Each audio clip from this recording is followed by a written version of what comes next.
à toi qui en cet instant écoute ce podcast. Je m'appelle Patricia Verneret, je suis auteure, formatrice par la voix et coach de vie.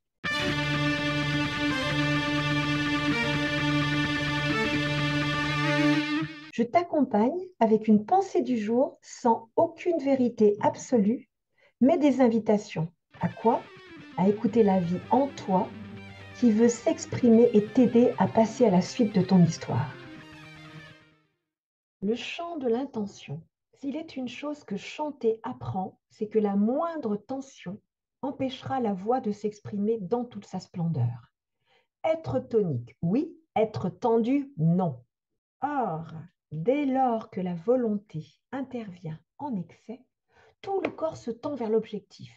Et voilà que la voix, V-O-I-X, V-O-I-E, se durcit, qu'elle en devient presque sans âme, que les muscles faciaux se contractent et figent l'expression et les mots.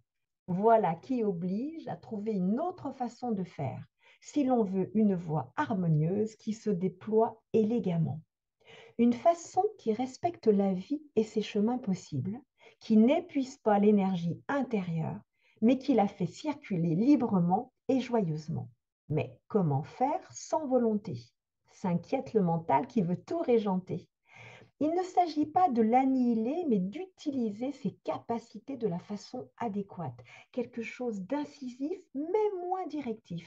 Pourquoi pas l'intention?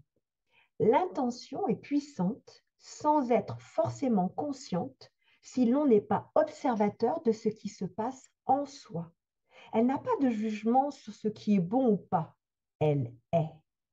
Toutes les pratiques qui mettent en lien l'être humain avec son intérieur vont aider à mobiliser en conscience son intention et à la maintenir. Car attention, l'intention première peut être suivie d'une deuxième qui la sabote. Les mais qui vont faire un demi-tour illico presto, le mental qui sabote avec ses croyances passées limitantes et vampirise l'énergie pourtant nécessaire au chemin. Et les tensions arrivent et alourdissent, freinent le pas.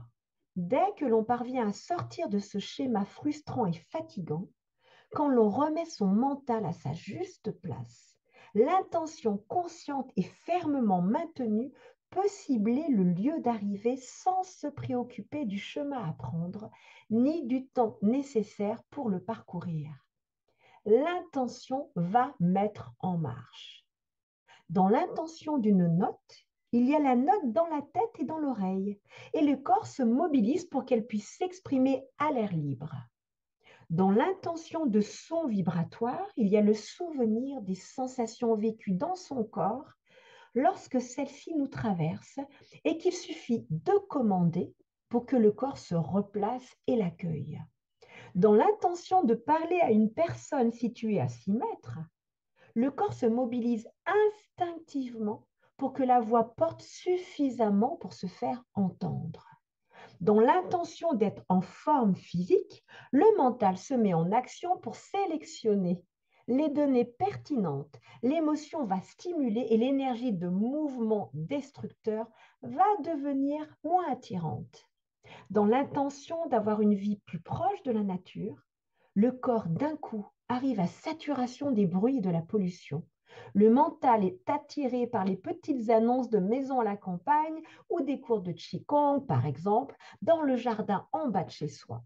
Un énervement va aller croissant quant au moindre détail, hier encore anodin. L'envie, le désir, l'émotion, l'idée sont des intentions. L'envie d'exister est une intention d'exister vraiment et pleinement. Alors le corps s'arrête pour obliger à la pause si elle n'a pas été entendue. Ou on décide de s'inscrire dans un cours artistique, théâtre, chant, musique, etc. Ou alors le mental s'intéresse à un livre ou un stage de développement personnel auparavant jugé absurde. La vie et la voix deviennent un subtil mélange de lâcher-prise et d'actes engagés porteurs d'énergie. L'énergie yin danse avec l'énergie yang. L'intention peut devenir un chant vivant et puissant. Il y a plusieurs étymologies au mot intention. L'une d'entre elles a retenu mon attention, celle qui découle de intendere et qui veut dire entendre. Dès qu'il y a intention, tout se met en route. Dès qu'on entend, tout coule de source. Faisons chanter notre intention. Pour ce faire, toi qui m'écoutes, je t'invite à oser franchir un pas de plus. Franchir un pas de plus dans le cheminement intérieur, dans ton cheminement intérieur, dans ton questionnement intérieur. Je t'invite à oser un pas de plus dans ta dimension émotionnelle, dans ta dimension énergétique, dans ta dimension corporelle, dans ta dimension mentale, en approfondissant, en le questionnant, dans ta dimension existentielle, dans ta dimension intuitive. Et peut-être peux-tu te poser la question, à chaque fois que tu prends une décision, elle vient d'où cette décision que tu prends? Ce podcast se termine. J'espère qu'il t'aura mis en mouvement pour te rapprocher un peu plus de ton être profond. N'oublie pas, toi seul fais ce qui est juste pour toi-même. Merci pour ton écoute.